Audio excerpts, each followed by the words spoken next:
하는 제목으로 말씀을 함께 나누겠습니다.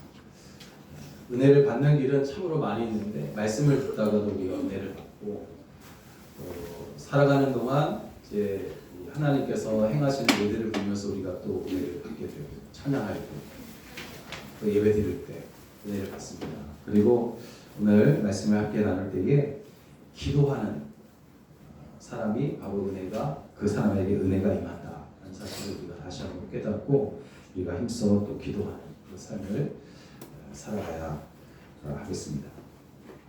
이 시편 3편은 다윗이 자신의 아들 압살롬의 반역으로 인해서 신발도 채 신지 못하고 도망가다가 마하나임이라는 곳까지 가게 됩니다. 이 마하나임은 이제 그 국경 지대였는데 갈 때까지 간 거죠. 아들에게 반역을 당하고 자기 나라에 숨을 곳이 없어서 다른 나라로 도망간 다윗을 향해 누가 복된 사람이냐 이렇게 말할 수 있겠냐 이거죠. 그야말로 가혹한 사람이다. 가혹하다라고 말하는 것이 아마 맞을 것입니다.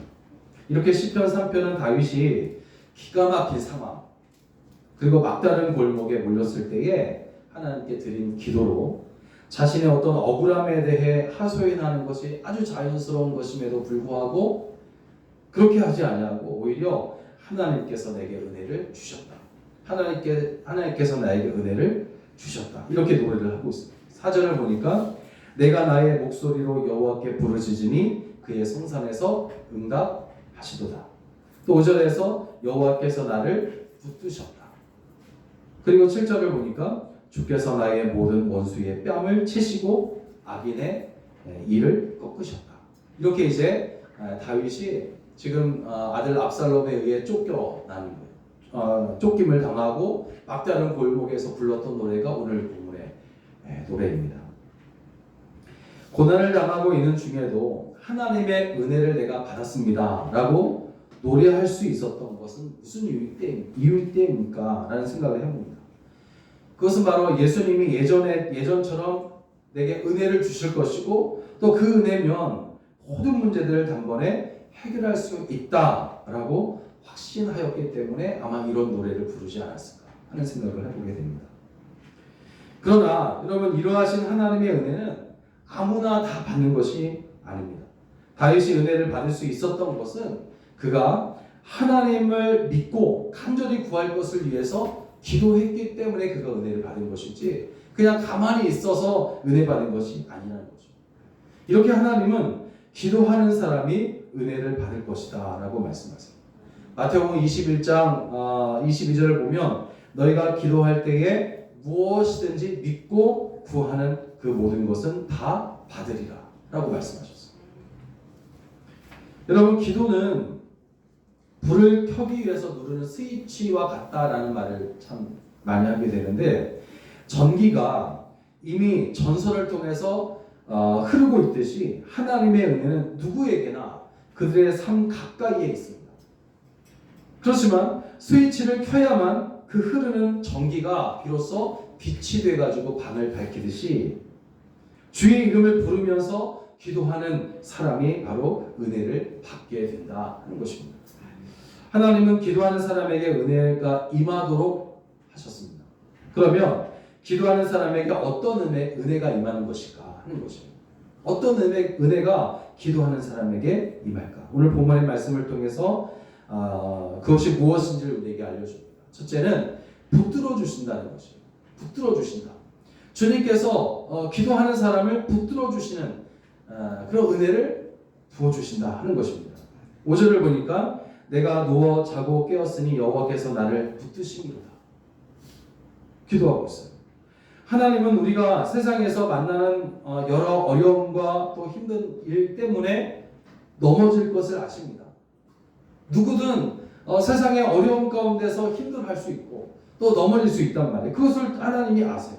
그렇지만 하나님은 또 어떤 것을 아시냐면 하나님을 의지하고 기도하는 사람은 이전보다 더 힘있게 살아갈 것도 아신다는 것이죠.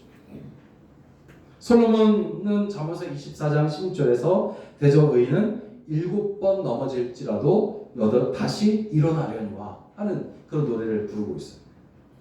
여러분, 믿는 사람은 7번 넘어질 수 있습니다. 7번 넘어질 수 있어요. 그렇지만 8번 다시 일어날 수 있는 것은 바로 하나님께서 그의 손을 붙들어 주시기 때문이다 하는 것입니다.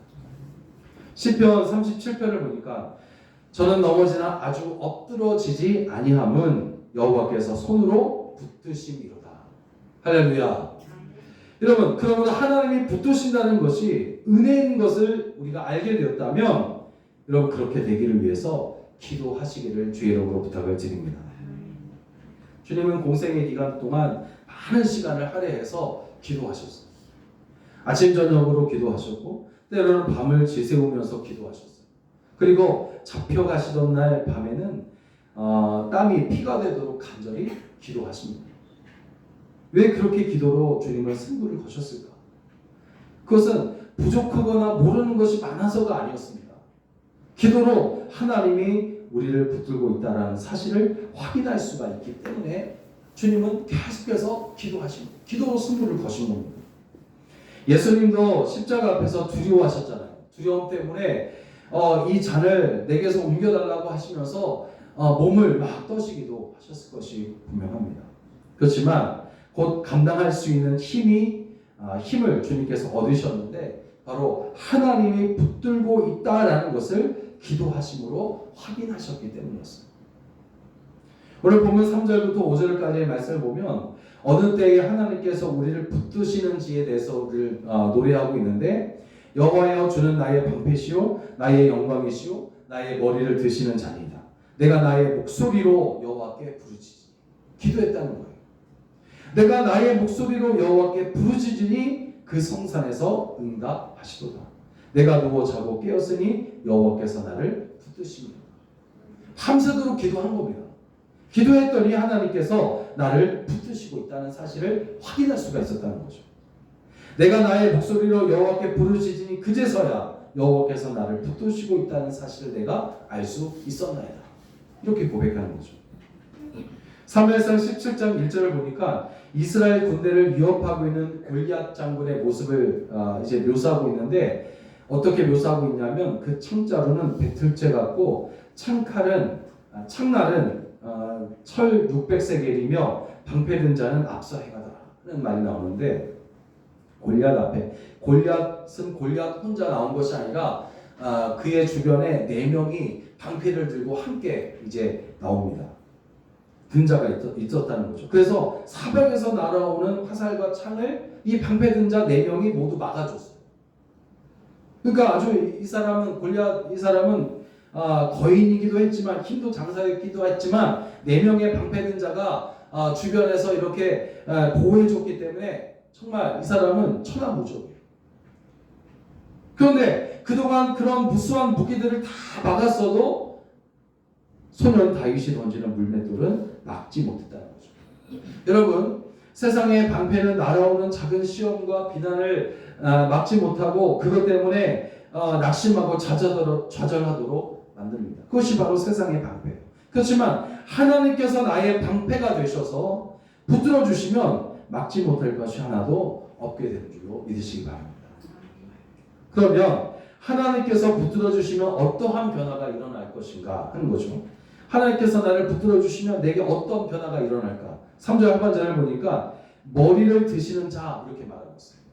머리를 드시는 자. 머리를 들었다는 것은 그 전까지는 머리를 숙이고 있었다 그런 말인데 머리를 숙인 것은 어떤 의미를 가지고 있냐면 실패했다 그런 것이고 또 패배했다 그런 말이에요. 머리를 숙였다 이 말은. 그러니까 경쟁에서 패배해가지고 머리를 숙이고 있을 때에 머리를 드시는 자, 즉 하나님이 붙드실 때에 승리하여 머리를 들게 된다 그런 말이에요. 그러니까 주님께서 하나님께서 나를 붙들어 주시면 우리로 하여금 승리하는 자가 되게 하신다. 이기는 자가 되게 하신다 그런 말. 머리를 숙이고 살아가는 사람이 되는 것이 아니라 주께서 나를 붙들어 주시면 머리를 들고 살아가는 자가 된다 하는 그런 말씀입니다.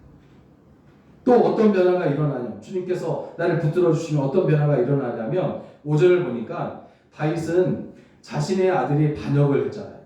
그 때문에 자신은 이방 나라에 도망쳐 나왔을 뿐만 아니라 예루살렘을 다 내어주고 요단강을 건널 때 다윗이 신발도 신지 못했어요. 요단강을 건너게 되면 마하나임이라고 했는데 이 마하나임을 지나게 되면 국경이에요. 국경. 더 이상 갈 곳이 없어요. 그런데 그 긴박한 상황에서도 다윗은 그날 밤에 누워 자고 깨었다라는 말이에요. 누워 자고 깨었다. 잠을 푹 잤어요. 감각이 무디어져서 그랬을까? 아니라는 거예요. 하나님이 그를 붙드셨기 때문에 그래요. 붙드셨기 때문에. 여러분, 다윗과 같은 상황이 아닐지라도 우리도 믿었던 사람에게 사실 실망도 하게 되고 또 화를 낼 때도 있어요. 작은 비난에도 잠을 이루지 못할 때도 있습니다. 그러나 여러분, 그럴 때 더욱 기도하시길 부탁을 드립니다. 하나님은 기도하는 사람을 붙드신 거예요. 붙드셔서 그 마음에 평안함을 주세요. 더 이상 머리를 숙이는 자가 아니라 머리를 든 자가 되게 하십니다. 강하신 발로 붙드셔서 승자가 되게 하십니다. 그리고 누워 자고 깨었다. 다시 한번 말하면 평안함을 주신다. 이 말입니다. 여러분, 이렇게 기도로 주의 붙드신 은혜를 날마다 확인하며 살아가게 되시길 주의 이름으로 축원합니다. 두 번째로 어떤 은혜가 임하냐면 원수의 일을 꺾어 이기게 하시는 은혜를 주신다라고 말씀하고 있어요. 6절 7절을 보니까 천만인이 나를 애워싸 진친다 하여도 나는 두려워하지 아니하리이다. 여호와여 일어나소서. 나의 하나님이여 나를 구원하소서. 주께서 나의 모든 원수의 뺨을 치시며 악인의 일을 꺾으셨나이다. 천만인은 아들 압살롬이 이끄는 반란군으로 셀 수 없을 만큼의 무리를 표현한 그런 말입니다. 큰 군대를 말하는 거죠. 그렇지만 다윗은 모두가 두려워하는 그 큰 군대를 두려워하지 않습니다. 주께서 모든 원수의 뺨을 치시며 악인의 일을 꺾으셨나이다 라고 하면서 이기게 하실 것을 그가 확신했기 때문이에요. 여기에서 이는 송곳니를 말하는데 이 날카로운 송곳니는 힘을 상징합니다. 그런데 하나님께서 그 송곳니를 꺾어버리실 것을 그가 확신하고 있어요. 어느 때냐? 기도할 때. 기도할 때 이런 확신이 생겼다는 거예요. 그 확신이 다윗을 두렵지 않게 했는데 이 확신은 바로 기도 때문에 그렇게 확신이 생긴 겁니다. 기도로 하나님께 나아갔더니 하나님이 그에게 확신하는 마음을 주신 것입니다.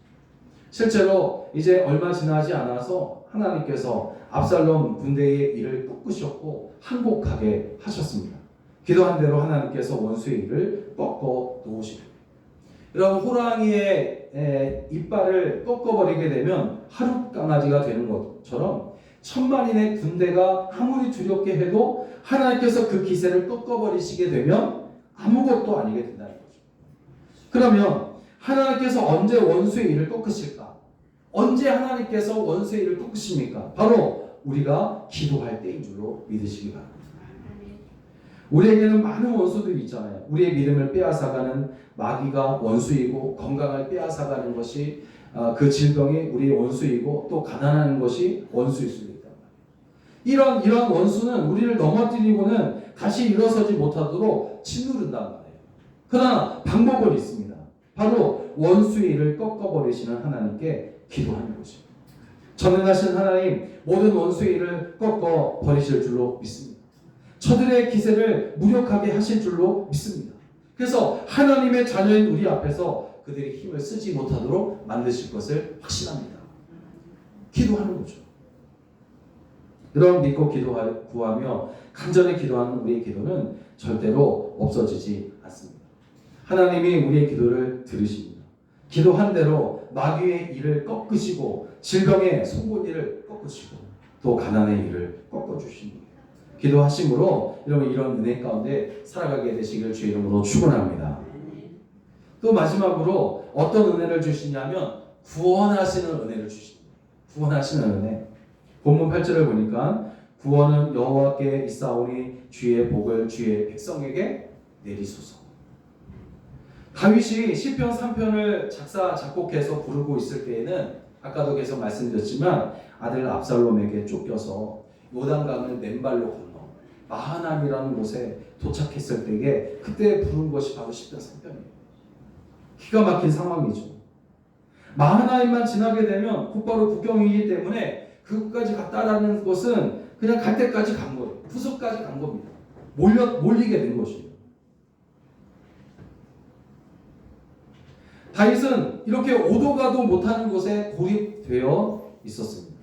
자신의 편은 없어요. 원수들 뿐입니다. 빠져나갈 곳도 없어요. 도움이 될 만한 사람도 남아있지 않습니다. 그런 때에 다윗은 엎드려 하나님께 오직 하나님만이 나의 구원자이십니다. 주님만이 나의 방패가 되어주십니다. 나의 편이 되어주시고 나의 방패가 되어주십니다. 하나님만이 이 고난에서 구원하실 유일한 분이심을 믿습니다. 기도합니다. 우리에게는 우리뿐만 아니라 누구에게도 도움을 받을 수 없는 그런 풀 수 없는 문제가 하나 있었습니다. 그것은 바로 죄의 문제, 죄의 문제. 죄에서 구원받는 것이 그것이 우리에게 있어서 가장 큰 은혜입니다. 죄에서 구원받는 것은 우리의 능력이나 다른 사람의 어떤 도움으로도 불가능한 것이에요. 죄를 해결할 수 있는 방법은 어디에서도 없었단 말이에요. 그래서 하나님의 독생자 예수께서 십자가에 못 박혀 대신 죽으신 것입니다. 그리고 부활하셔서 우리의 죄의 문제를 푸시고 믿고 영접하는 자는 누구든지 구원받게 하신 줄로 믿습니다. 그런데 하나님은 죄에서 구원하시는 그 은혜만 주시지 않으시고 주님의 이름으로 기도하는 우리를 질병에서 또 물질의 어려움에서 괴로움과 걱정 속에서도 구원하시는 줄로 믿습니다. 그럼에도 가장 크고 더욱 감사해야 될 것은 바로 우리를 죄에서 구원하신 은혜인 줄로 믿습니다.